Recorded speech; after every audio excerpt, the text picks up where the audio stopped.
Welcome, everybody, to your Badass Journey podcast. This is Kareen, and I am so excited to introduce Kelly Resendez to you. She and I got connected through a mutual contact, and of course, I had to have her on the show because she's all about empowering people to make great decisions in order to build a fulfilled life. So she and I have amazing alignment there, and I'd love to welcome you. Welcome, Kelly.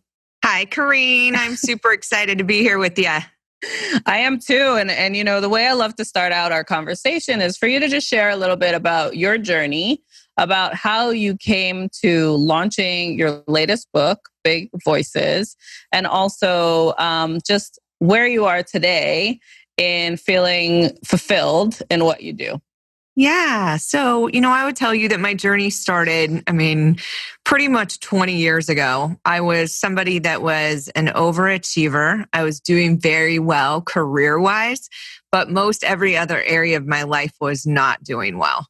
And I loved, the thrill of being a top producer. I was in the mortgage industry and just was somebody that was just, kind of going through life where it just felt like Groundhog's Day. It was get up, work, go to bed, maybe go out, party on the weekends a little bit, but there wasn't a deep fulfillment in my life. And, in the early 2000s, I had something that happened with my mom. She was only 57, and I definitely was mirroring the way that she lived her life. My mom was also somebody that was very driven and work oriented, and she got diagnosed with dementia. And literally the next couple years just opened up a whole new, world of possibility for me that, I would probably end up the same way. And I think that fear kind of cracked me open a little bit. And I started to, uncover things about myself that I'd never had before. So, I launched into the spiritual and consciousness space to begin with. And I tried that on for a long time and realized that my personality, I am still a driver. I am still type A.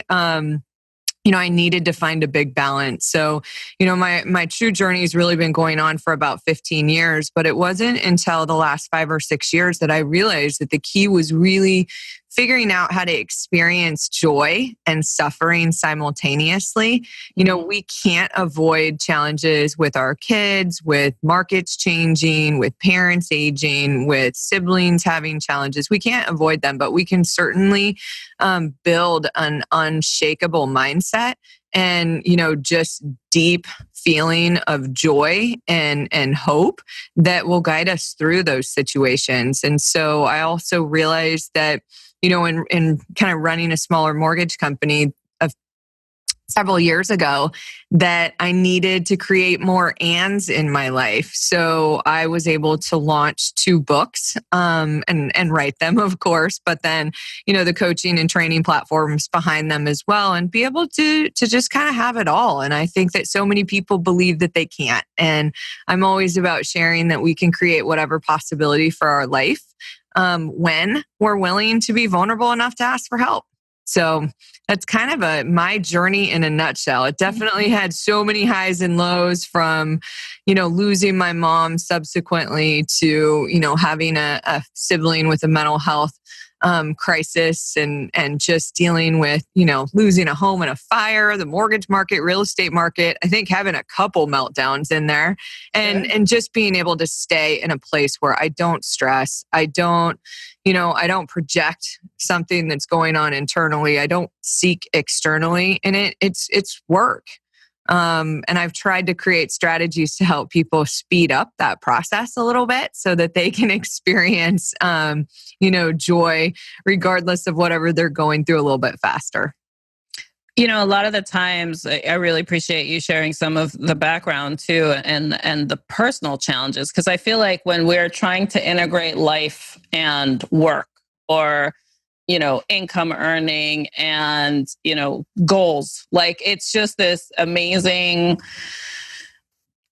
mindset is what is the underlining foundation for all of it to happen. And I'm curious, when you went through stressful moments, because stress still happens. It's how you choose to react to it that is really the up-leveling you went through. It's like you learn either you're resilient to a lot of strife, a lot of challenges, a lot of overwhelm, and you push through it like a type A, because I'm very similar in that way too. It was just, I would just jump into control and make things happen, in order to find value in the pain.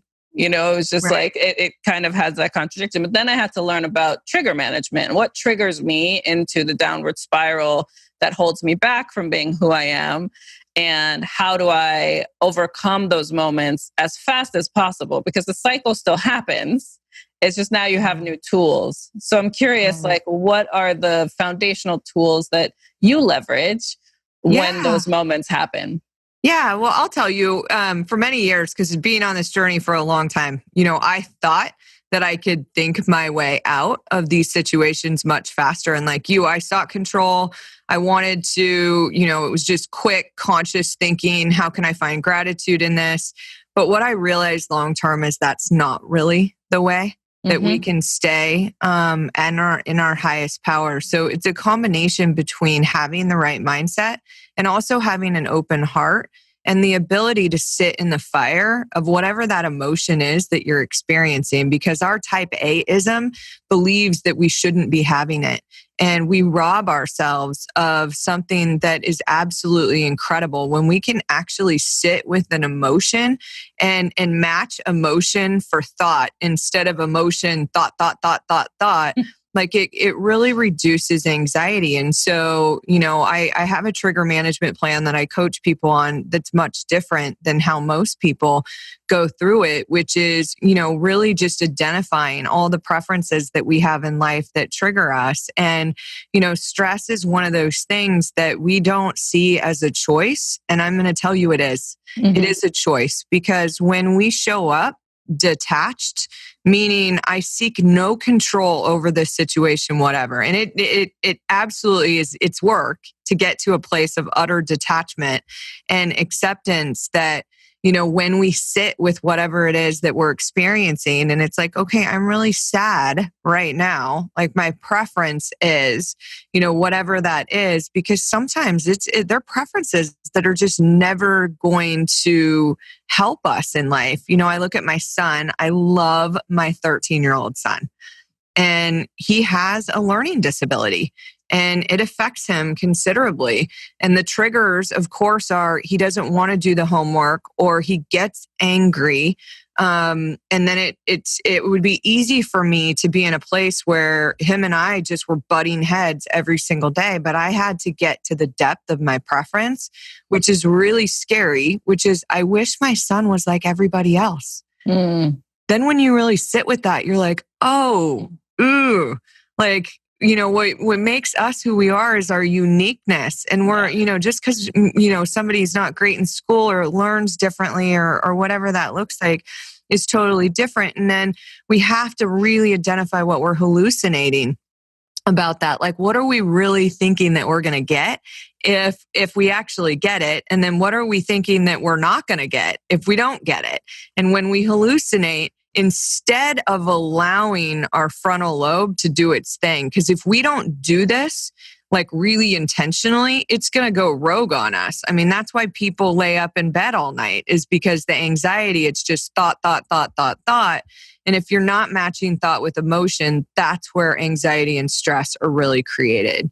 And so, some of the strategies I would say, and it depends on where you are in this consciousness journey, is there are some strategies I'm going to have to help people with just to get to a place of survival or stability. And then we're going to build on the next layers, which are how do we really flatten some of the, the emotional triggers that somebody's going to have. That's beautiful. And, it reminds me too of just storytelling in general. When I work with my clients, it's like, what story are you actually telling yourself versus what you truly desire for it to happen? So the hallucination versus the reality. And then if you can sit and get closer to the reality of it, then the do, which is going to happen anyway, is going to happen with intention and guide you to do it again, because it'll bring you joy, just or fulfillment or whatever that looks like, And so I really love the process that you do. And it's so awesome that you're coaching people through finding that clarity, but also permissioning in the ability to just sit in that moment and define it the way you want to define it versus how you're compared to others and, creating additional stress that doesn't exist. Yeah. Because I'll tell you, if we choose to consciously push through an emotion, it's going to come back to get you. Yeah. And that's what I just want to tell people, unfortunately in the personal growth space, bless Tony Robbins' heart, bless a lot of the coaches out there's heart that want to change your state. It's going to come back. Like a lot of times it's about sitting in the state with discomfort, learning how to lean in to whatever that is that you're feeling, and then being able to kind of move out of it. Because it just stores in us. And, it really does. And there's definitely value. Like if somebody's wallowing in self-pity or wallowing in procrastination or some of these other things, like there is disruption that needs to occur. But usually those are coming because there's some deeper healing that needs to occur. Yeah. What I appreciate about, because you mentioned him, Tony Robbins' effort on helping you realize what a changed state would feel like. Yes. So there is a power in that, in saying like, okay, what if it could feel like this always, so that you at least know what's on the other side. Yes. Because depending on how deep rooted your situation is, especially if you gear more towards on the negative and not necessarily the action to step forward. Sometimes those lessons in state management are great just to see, oh, this is what's possible. To sustain it is the method that it's great that you share, because it's trigger management, obviously, and then it's a matter of sustainability. It's because it's going to show up again. Like I still have triggers that I manage through every single day, as much as I'm helping other people, achieve their greatness and all that. But it's real. It's human. I doubt myself all the time. I have a critical mind that loves gremlin, I call it just like lives in my brain, that I have to manage through to get to sustain the state that I know I can choose to be within, Right. So it's lovely that you create those practices for folks and continue to evolve in your impact, So tell me a little bit about BigVoices and the goal of empowerment you have behind that program and book. BigVoices, to be honest with you, was written. I've been asked by so many people, like, who was your audience that you wrote it for? Thinking it was a business project. And honestly, it was a purpose project that allowed me to heal a lot of the areas that I needed to, and just really just get out a lot of the, preferred methods of self-sabotage that so many of us are going through. And, when I was able to really get those out and start sharing them with people, it's unbelievable how many people will just say, I didn't realize how many other people were in that same boat. Yeah. When you look at, I'm not sure if you caught that most recent UCLA study on loneliness, but they reported 50% of people are lonely. And when you look at a statistic like that, loneliness is one of the major blocks to actualizing your potential that anyone needs to get through. But we don't want to have that conversation, like you just said, with all the humility in the world, that you still struggle with doubt. Well, a lot of people would say, how can I impact somebody else's life if I struggle with it? It's why you can impact somebody else's life. Right. It's our willingness to be, ultimately vulnerable. And, I just want to be a loud voice out there. I'm a mom. I am, somebody that's in business. I get the struggle of balance and whatnot. And I really look at the state that women especially are in the United States today. And I see us as being this huge, powerful vehicle that could change the world if we unite.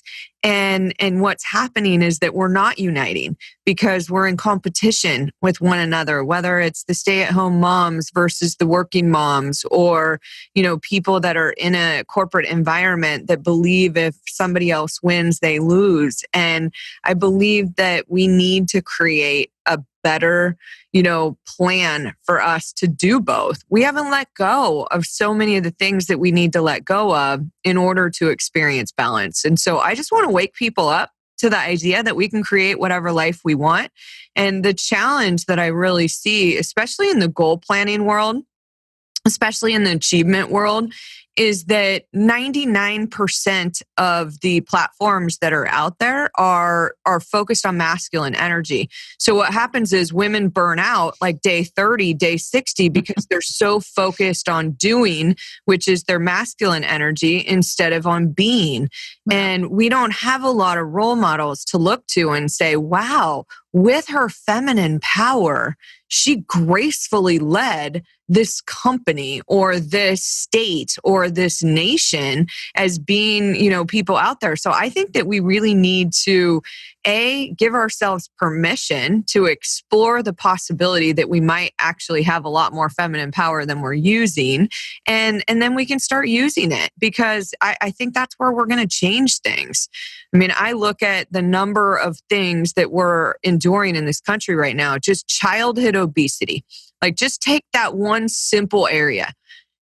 Women are the ones that can change that. We're the ones that are responsible for what our children are eating the majority of the time. But because we're exhausted and or don't want to argue with our kids, I mean, I get it every single week. Mom, can we go to Chick-fil-A? Mom, can we go to Chick-fil-A? And it's just, no. I'm okay if you don't like me, because we're not going to eat fast food all the time. But just that simple thing, we're just burnt out. So how do we get to a place where we have maximum energy so that we can start looking at some of these core major challenges that face this country and recognize that businesses and the government are grossly taking advantage of our fatigue? Mm.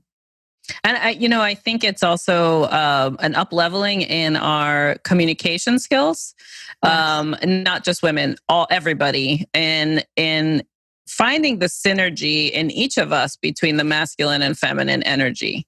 Yes. That's what I truly believe, and it's what I work towards. Because I remember a time I had to be in a masculine stance to survive. Like, you had to be successful in business. It was an emulation of behavior, is what I was taught in order to enter a room, in order to be taken seriously. I also had to mask my body, and I'll explain what that means, in order to allow my brain to stay in the masculine state of mind and not allow the feminine attraction, to show my feminine side, to get the wrong attention in those rooms. So I was always overweight.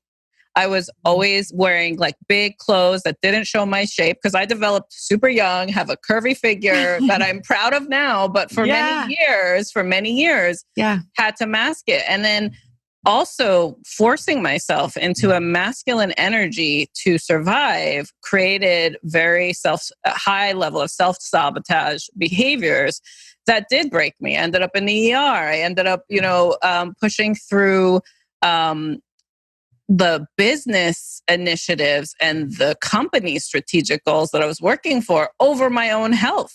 Yeah. So that fatigue you're talking about, yes, is an overwhelm. But I also feel like there needs to be a new level of communication, and also a new level of what measurement looks like, because the comparison environment we're in is such a, excuse my French, shit show right now, like with what you see, on now with all the digital age and like what you think is happening, and that loneliness you're talking about, that percentage of how many people have a lack of connection when we're supposedly the most connected time is now because of so-called the digital age, right? Like this digital function. And for even us to have this conversation, over the interwebs, and you on your coast, me on mine, I know though, because of our nature, we will connect on a deeper level. If we meet and talk again, there's a heartfelt connection because we both have risen ourselves up to self-actualization, right? And to know that our energies connect regardless. And it's not just about this conversation. It's about the lifetime we have together. Yeah. How many times are we going to intersect? That's a consciousness, right? Yes. But then we think about the behavior that's happening that's making a lot of noise in our minds. Again, that story we tell ourselves that stops us from connecting. It stops Absolutely. us from picking up the phone and say, hey, what are you up to today? Let's grab a coffee. I consciously make an effort to message the people I care about that I'm thinking about them. And I will leave them a voice message, through my phone, because they're all over the world. I'm very fortunate that, I have that, just to tell them that I'm thinking about you. I care about you. You matter. And that creates that simple connection in that person to be like, oh my God, okay, I'm not going to be that 50% percentile that feels lonely because someone cares. And then they will pay that forward. So you touch on a lot of topics I'm very passionate about. And I know that I'm talking a lot, but that feminine and masculine energy is definitely something I want to create a platform for, because it's not just the women too that need to hear how to articulate the voice. We need to change the behavior across men and women to dialogue better and allow the presence of our true feminine nature in both. Men have feminine energy too, right? But for it to show up so that innovation can continue and connection can go deeper. And I love that you're finding a way to create more of that voice for women, because I think it does start with us.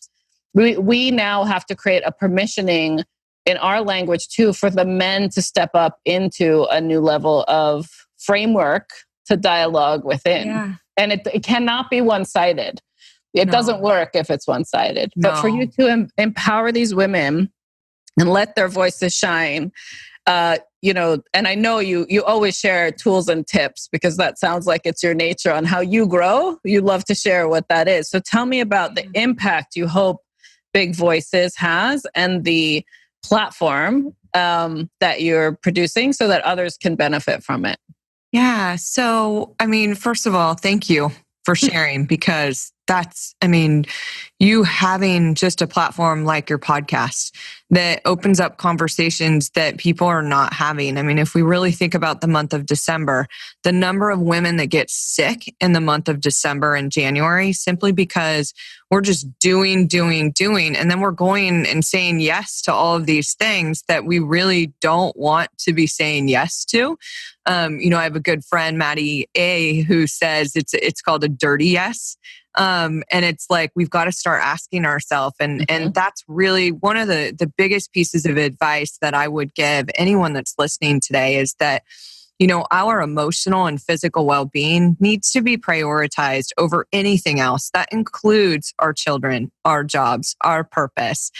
For me, I'm very faith-based, so God comes first, and then that comes next. But when we really do that and we just start to get in this space where we prepare ourselves for the day, that's what I would say really sets me up to stay in just that place of joy. And I have mantras that I really just embrace, like nobody steals my joy.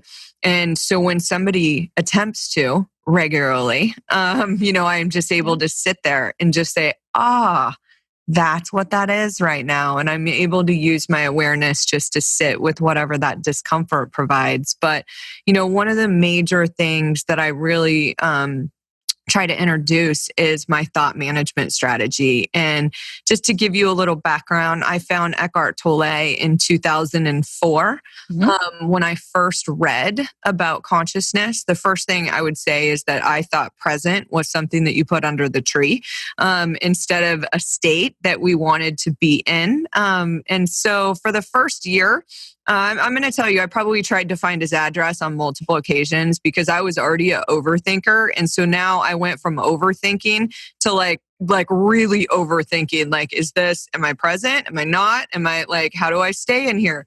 It was such hard work. But when I really found what the depth of it, really meant, I would just never turn back. And so what I really try to encourage people to do is to understand that, the basis is we aren't our thoughts. Well, the downside is that some of us have been taught to believe that the thoughts opposite of our highest and most authentic self are the enemy. They're something that we should try to get rid of. And unfortunately, it's a part of us. some of those are linked to a deep wound that we experienced. And so as my own personal coach, Alana Pratt, which I would, maybe you can have on at some point, really what she would say to me is, you're hitting yourself with a 2x4. And when we say that I have this or that, and we're just disconnecting from self. And so really getting to this place where we honor some of the thoughts that are produced by, our little voice or inner child or whatever it is, and really just get to a place where they don't steal our joy. They don't affect how we choose to live our life.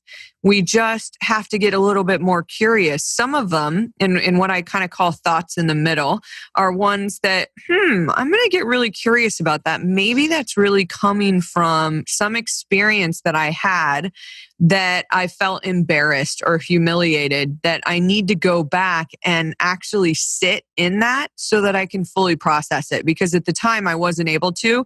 So like you, I went into the kitchen and I ate a cake, or I ate, a bag of salami, because I didn't know how to process whatever that is. And so, our thoughts can give us a lot of, basically insight into areas that we might be able to grow through.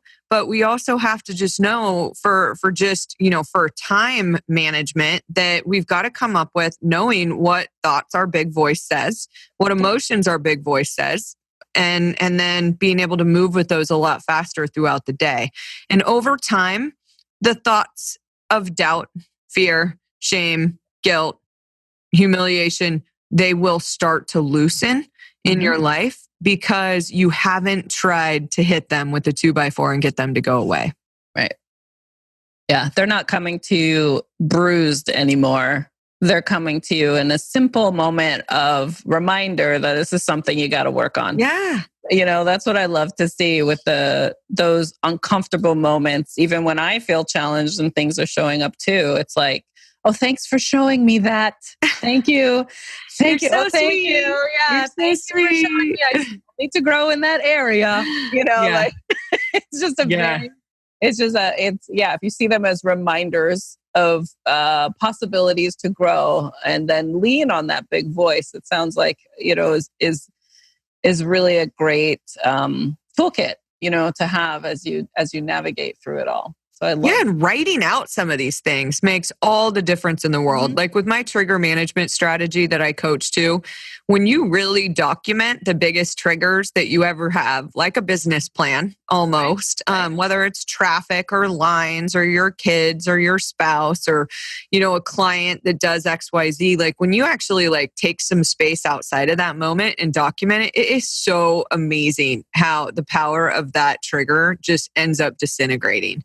I mean, it really does. But yet most people don't even journal.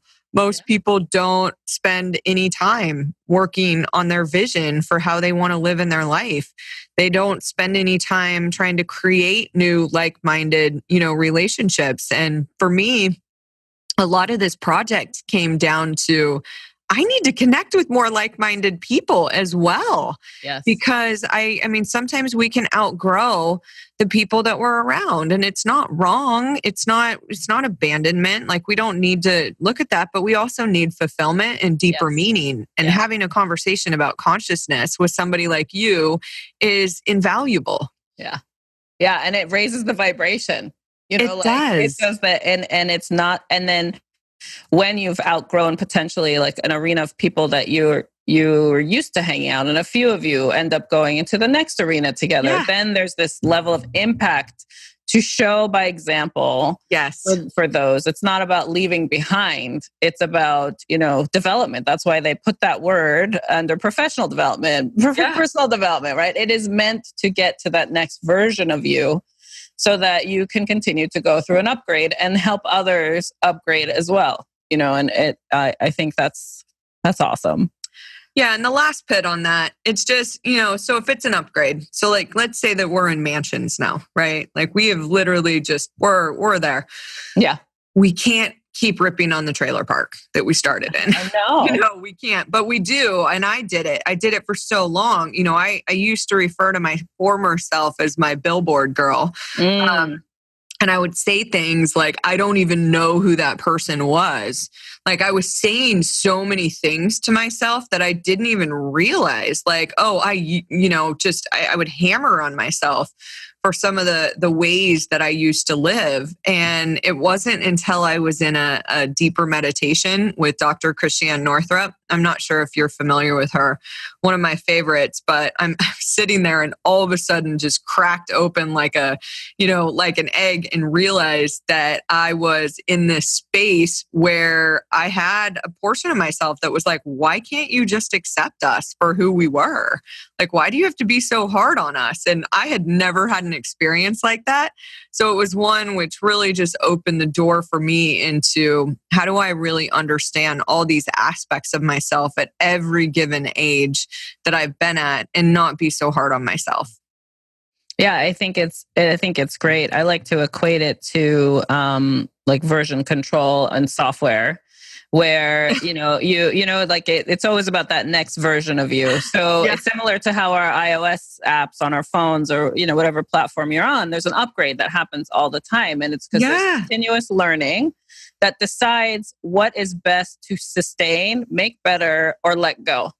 And so each time you have a different upgrade, and it's the same in life, you're making those decisions for yourself. And it's that was a version for me. For me to talk about my self-sabotage years where the cycle was so long before I would wake up and try to do something different, to now my self-sabotage is in moments of thought that I have the right tool set to make shorter cycles with, in order to really have that language in my head to tell the appropriate story. Like, what's my truth right now? Yes, I'm scared because of the greatness that might come on the other side. So of course I'm going to defer to a past version of me that used to shove all sorts of food down my throat to make me feel less wanted.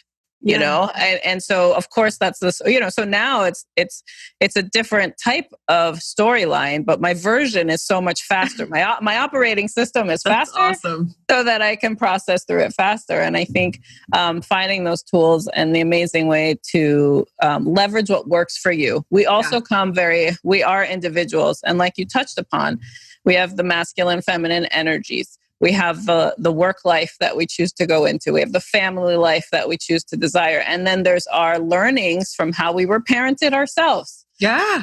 And then it's like, well, what is it that we want to put out into the world? It's consistent. We are a system. It's going to keep going, right? So I love that you're giving methods and tools and just creating an embracive environment, because you are in a very masculine industry for work, like working with loan management. And we didn't touch upon that, but Kelly is an EVP and runs a loan management office and literally has to deal with high masculine energy for work, but can create a synergetic environment to include who it really is every day. And I think that's beautiful, because women need to do that too. And so do men. Yeah. Well, what the analogy that you use with the operating system, it kind of, in my industry brings up a great visual. So I work with a lot of Blackberries and flip phones. Still. Okay. That's just the truth of what it is. Because I freaking love it. I didn't even know they existed. Because they haven't been required to upgrade. They're just so used to using what they're using. And my focus is helping people change who they're being. That's really if you look at the basis of my other platform, Foundation to Sustainable Success, which is, a real estate and mortgage coaching and training company. Yeah. It is about helping people be different. Actually change their mindset, change their triggers, change all of these things so that they can create goals and a plan and be able to execute on those, consistently. But as you said, part of our job is to stay in non-judgment. I've got to be in this place where, I'm dealing with industry executives across the country because I do so much speaking in this realm. And they literally are just scammering to find female leaders in the mortgage industry. Mm-hmm. And so, I mean, I get called all the time because they're like, oh, hey, we need a woman. I don't even know if you're good or not, but like I was told whatever. And so yeah, we have to diversify. We do. Mm. We do. And so, I'm benefiting from it. Once I get there, they realize like, wow, this is great. This is, she's really able to relate to these loan officers that want to take their business to the next level, or to real estate agents that are struggling. And they have the same challenge that people in other industries have as well. It's just, when do I find time to work on me? Right. It is so easy to get pulled, and hiring a coach like you, Kareen, or a strategic partner is what somebody has to actually do to disrupt what they've always done before. They just need a disruptor, even if it's an hour a week, to be able to say, I'm going to pull myself out of this, crazy full schedule that I live, and actually invest in myself. And, my morning ritual that I start every single day with is, I wish, like, if there's one piece of advice that people could roll with, it's just spend time before you pour into other people on pouring 100%. Into yourself. Like, yes.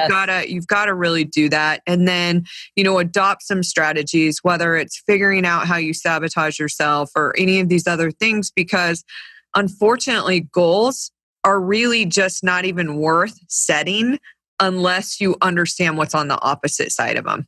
Right. Like, we really need to see, like, if this is being successful and earning six figures or doing all of these things is on this side, like, what's on the complete opposite side? I'm desolate. I can't pay my rent. I can't do any of these other things, because so many people appear, especially for you and I, we get the people that do really good for a minute, and then all of a sudden they disappear. They stop connecting with you, whatever. And it's because that's what's driving their life, is that fear, that doubt, whatever their preferred methods of self-sabotage are. So you've got to do a fair balance between creating any possibility for your life that you want, but also being very aware of your humanness, of how you end up hurting you.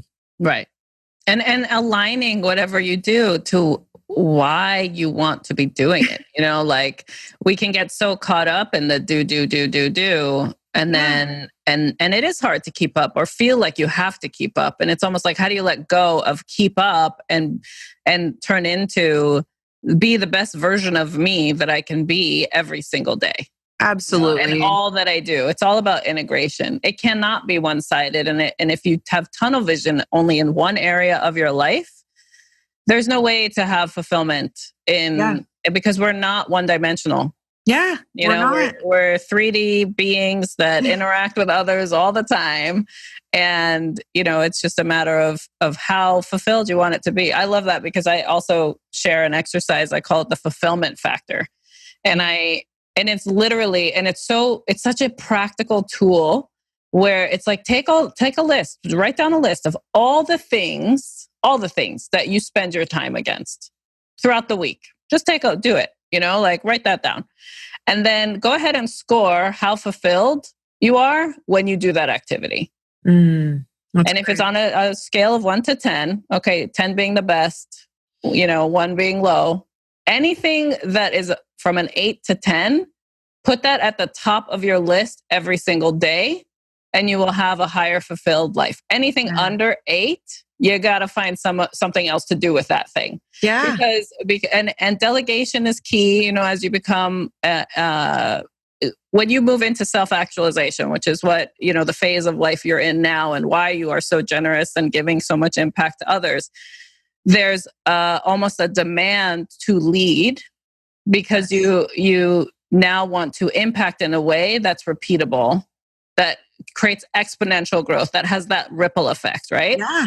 And so if you don't do the practices like you're saying in the morning, where you fill your cup first in order to splash it around to everybody else the rest of the day, then it is an unfulfilled day. Absolutely. And it can be one moment in that day where you're giving to someone else, something. But luckily, as high achievers as we are, right? Because then there's that other state of us. It's just now at a different level, and it's focused on impact. and it comes from a spiritual growth place versus potentially tangible things that fill the lining of our pockets. Ultimately, it translates to that because we're so smart to integrate the two. Yeah, absolutely. Well, we can be purpose driven and prospering simultaneously. 100%. And that's what happens, I think, sometimes with creatives that are out there. They just have never developed a recipe for prospering. And so it's tough for them.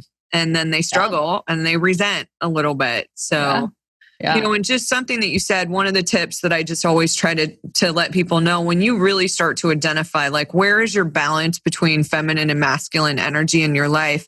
When you sit down to do your goals and your vision, actually align your goals and vision with that. And so I always say, put down goals for things that are focused on being.